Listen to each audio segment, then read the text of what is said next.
members of the diplomatic corps, members of the European Chamber of Commerce and Industry, our very able, energetic Secretary of Energy, Angara, and ladies and gentlemen.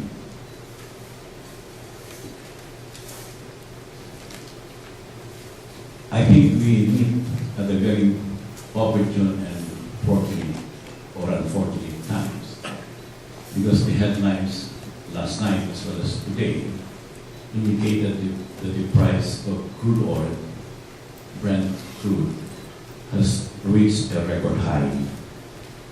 For various reasons, principal of which is we feel that our friends in Israel will bomb Iran or will result in the conflict between Iran and Israel. So speculation about the drying up of supply is high, and we're now again faced with a very high crude price. And I think that just emphasizes the need for us to go. And when I say us, I'm referring to us, the Filipinos, for us to go renewable. The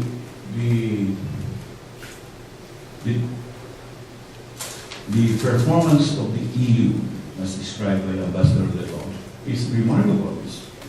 It's fantastic in the way that we have built up your renewable energy supply. And 4 years ago, that was our hope, because we thought that we put together the most comprehensive renewable legislation in this part of the world.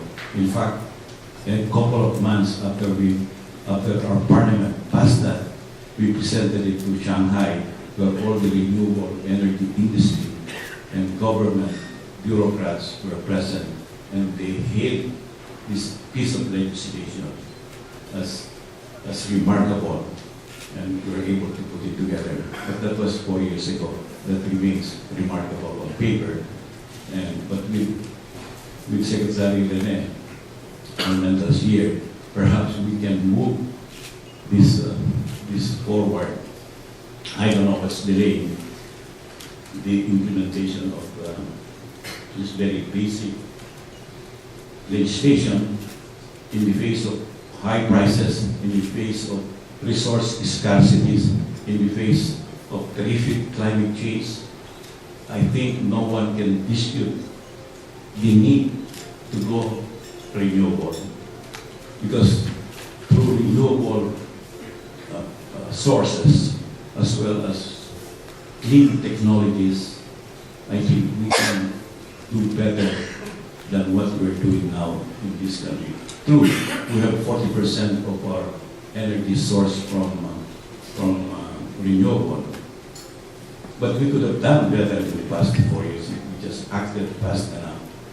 Now we are experiencing regular brownouts expected to hit from 6 to 8 hours a day in Mindanao.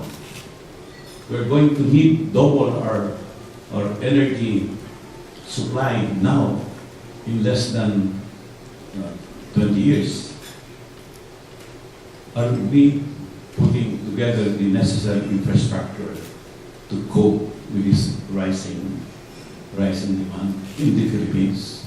How are we going to sustain what we think is the great demand for energy in this country? You know, I think 2 years ago, the European Commission out in Paris came out with a forecast of Asia's future, and it looks very bright. You were saying that by 2025, the center of innovation and growth will be here out in Asia. It will be moving from Europe, North America, towards Asia. But we want to be part of the dynamism in Asia. And to me, energy would be the the most important tool in preparing our country.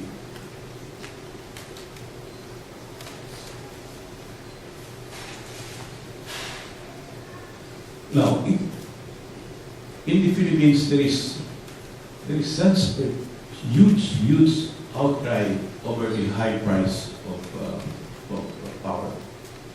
So it's understandable because we've got one of the highest rates in this part of the world.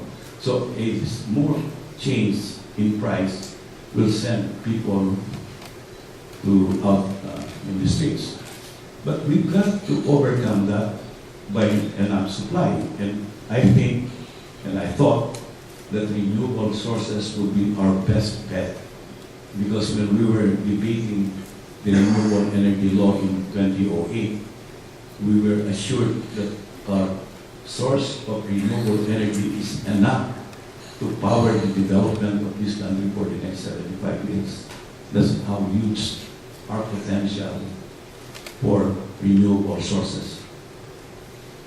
Outside geothermal, which we already have, outside hydro, we have huge potential for solar, for biomass, for tidal, etc.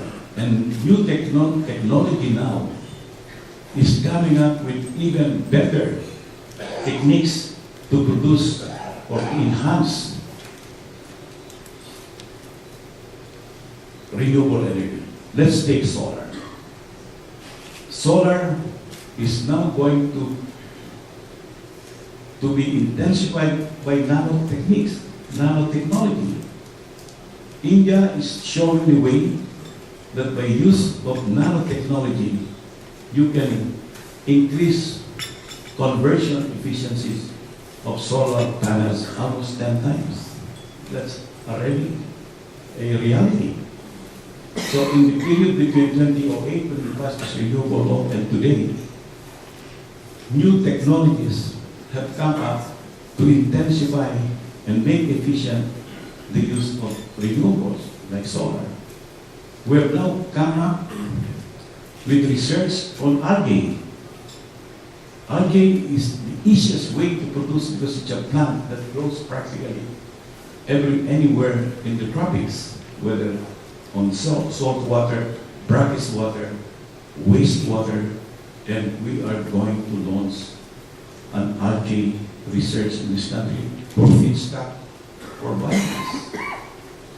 Algae has proven to be a rich biomass source of energy in America, in Iowa. It's a going concern. It's almost established technology. So we have before us the opportunity to really put the Philippines as a model development that can be sustainable based on our almost infinite source of renewable energy. As Ambassador Ledo said, we have profited immensely from being in the ring of fire. We were the first in Asia to exploit geothermal.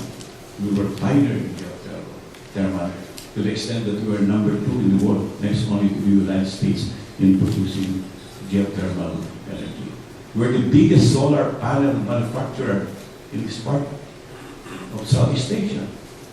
2 plants in Laguna and in Batangas.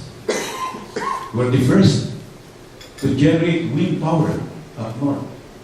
In other words, we Filipinos have the knack to pioneer, but I think we don't have the capacity to make it sustained and sustainable.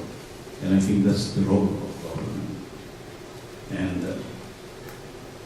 And so we are identifying new technologies that will supplement the huge pool of renewable sources in our country through these new technologies on algae, on nanotechnology, so that we can profit even more from our natural endowment. But just think about this. So Secretary Almendros knows about it. Almost 15 million of Filipinos have no light at all. They live in unlighted villages, mostly on off-grid areas. Imagine the economic and business activities that can be generated even in off-grid areas. Well, you not afford chairs here. In off-grid area, powering those cell sites, just talk of cell sites through solar or wind turbine, or just providing light to those schools so that they can, even for 1 or 2 hours a day, they can access the internet.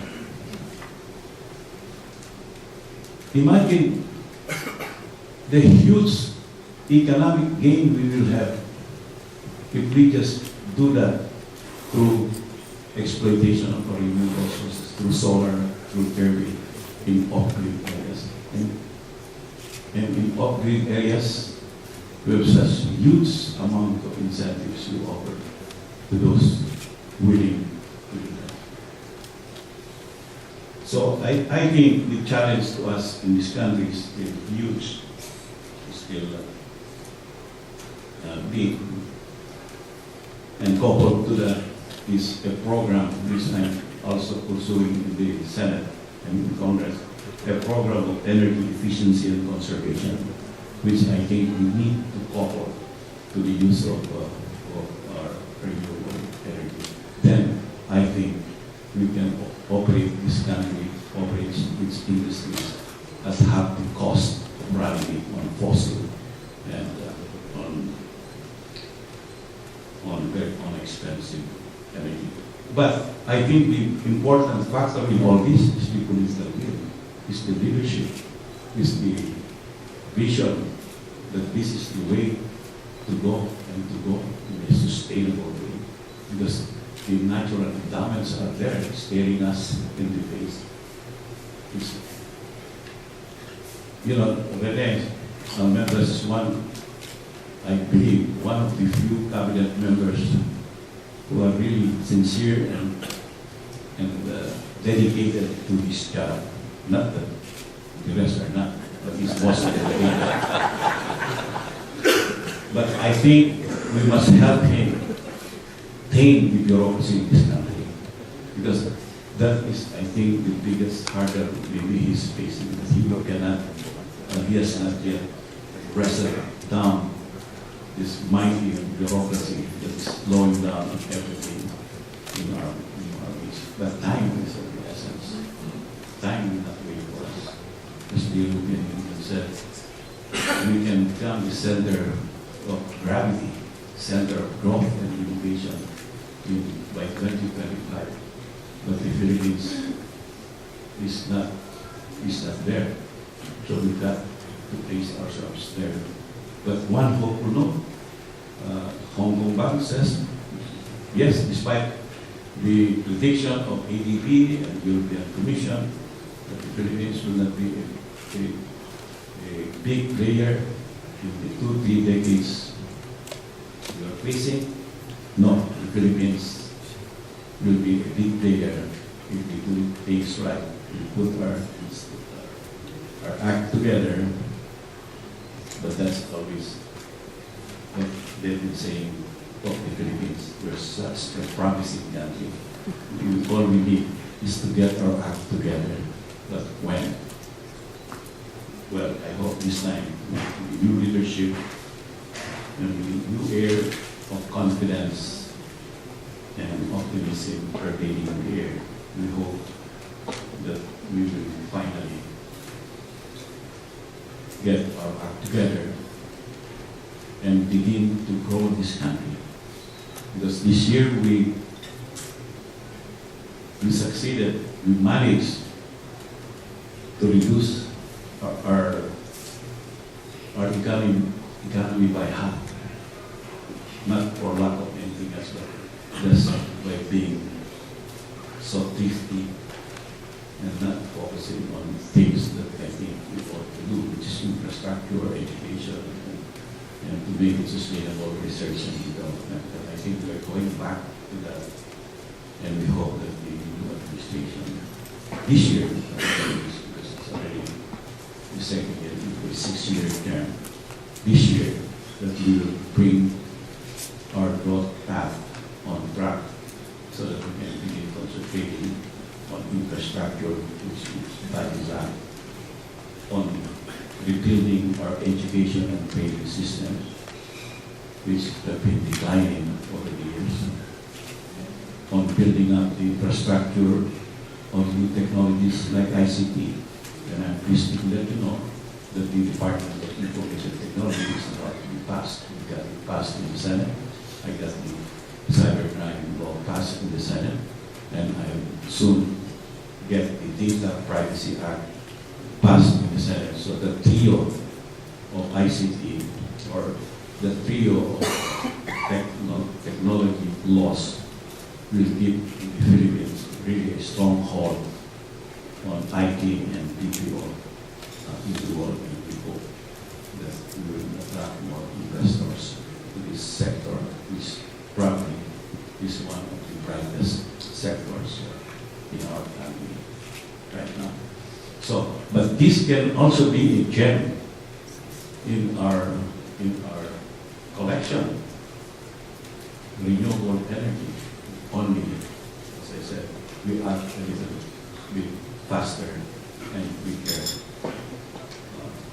So on that note, let me thank you for your invitation. It's a pleasure to be able to dialogue and have these discussions. Thank you very much.